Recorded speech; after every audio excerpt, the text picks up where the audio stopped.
Assalamualaikum warahmatullahi wabarakatuh. Saya Nisa Nurul Aini dan rekan saya Ai Aminah.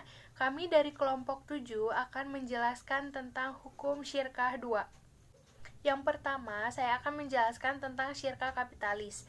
Syirkah secara bahasa yaitu al-syirkah berarti al-ihtilat atau percampuran atau persekutuan dua hal atau lebih, sehingga antara masing-masing sulit dibedakan. Seperti persekutuan hak milik atau persekutuan usaha. Yang dimaksud percampuran di sini adalah seseorang mencampurkan hartanya dengan harta orang lain, sehingga tidak mungkin untuk dibedakan. Sedangkan kapitalis adalah sebutan kepada orang yang memiliki modal besar dalam ekonomi perdagangan. Misalnya, pemilik suatu badan usaha terbesar di suatu kawasan. Prinsip kapital adalah mereka akan mengambil keuntungan sebesar-besarnya. Kapitalis berasal dari paham kapitalisme.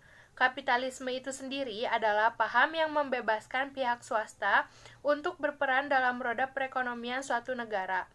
Pihak swasta ini biasanya adalah suatu perusahaan atau perorangan yang memiliki modal besar, baik modal berupa dana atau sumber daya lainnya. Secara prinsip, syirkah berbeda dengan model perseroan dalam sistem ekonomi kapitalis.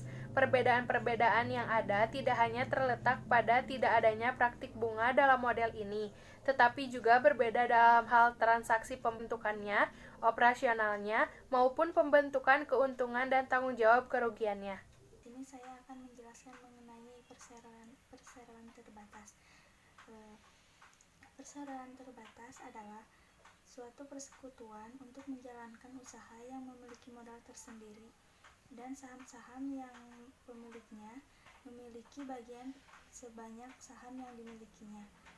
Karena modal terdiri dari saham-saham yang dapat diperjualbelikan, perubahan kepemilikan perusahaan dapat dilakukan tanpa perlu membubarkan perusahaan. Proses pembentukan syirkah al-musahamah atau perseroan terbatas diawali para calon pendiri minimal 2 orang. Perundingan syarat-syarat dan aturan main PT perseroan terbatas termasuk besarnya modal yang dibagi dalam beberapa jumlah saham, jenis usaha perseroan terbatas, nama, dan sebagainya.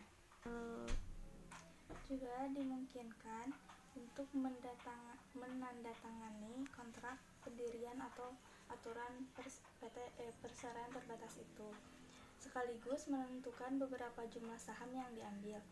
Semua yang tanda tangan menjadi pendiri perseroan terbatas itu, masing-masing pendiri itu wajib menyetor modal sesuai jumlah saham yang diambilnya. Lalu para pemegang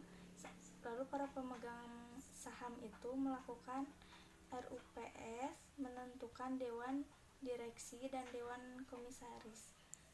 Kontrak pendirian perseroan terbatas itu dikukuhkan dengan akta notaris. Langkah berikutnya, direksi perseroan terbatas harus mendaftarkan perseroan terbatas tersebut untuk mendapatkan status sebagai badan hukum. Setelah mendapatkan pengesahan dari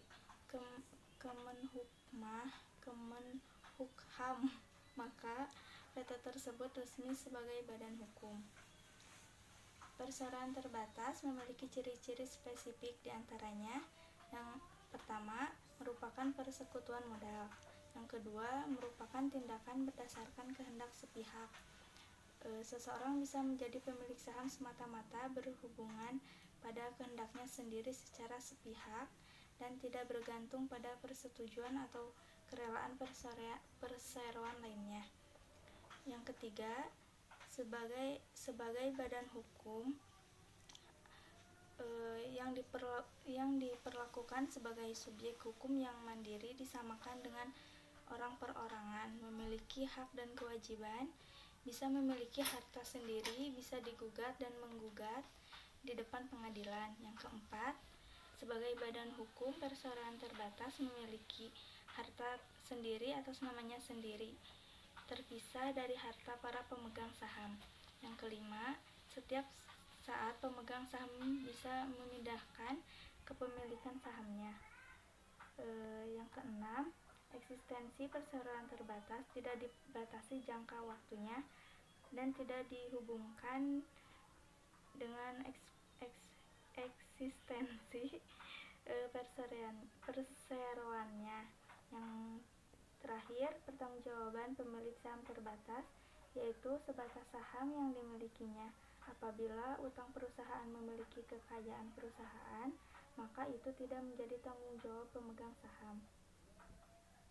Hukum syara perseroan terbatas merupakan akad persekutuan atau syirkah. Karenanya, pertama-tama harus dilihat dari hukum syara tentang akad dan syirkah.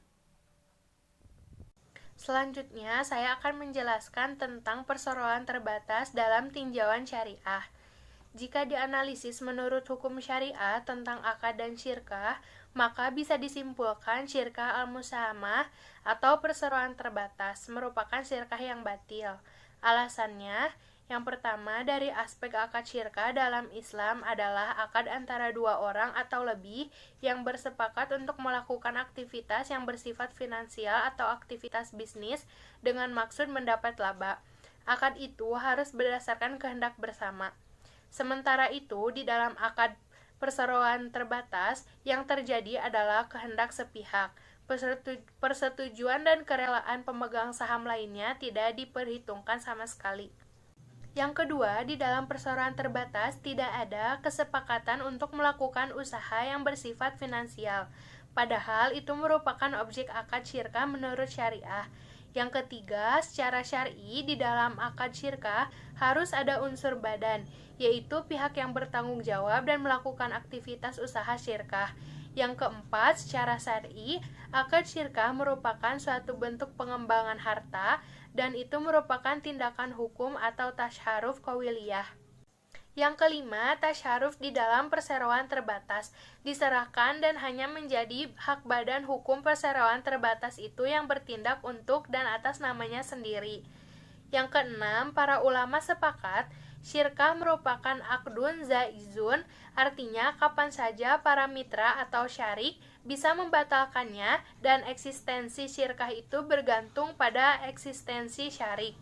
Sebaliknya, dengan perseroan terbatas, di mana eksistensi perseroan terbatas bersifat permanen, tidak bergantung pada eksistensi persero, jelas ini menyalahi aturan syariah. Alhasil, akad syirkah al-musahamah atau perseroan terbatas seperti di atas secara syar'i adalah batil. Konsekuensinya, syirkahnya tidak pernah berdiri, tidak pernah ada.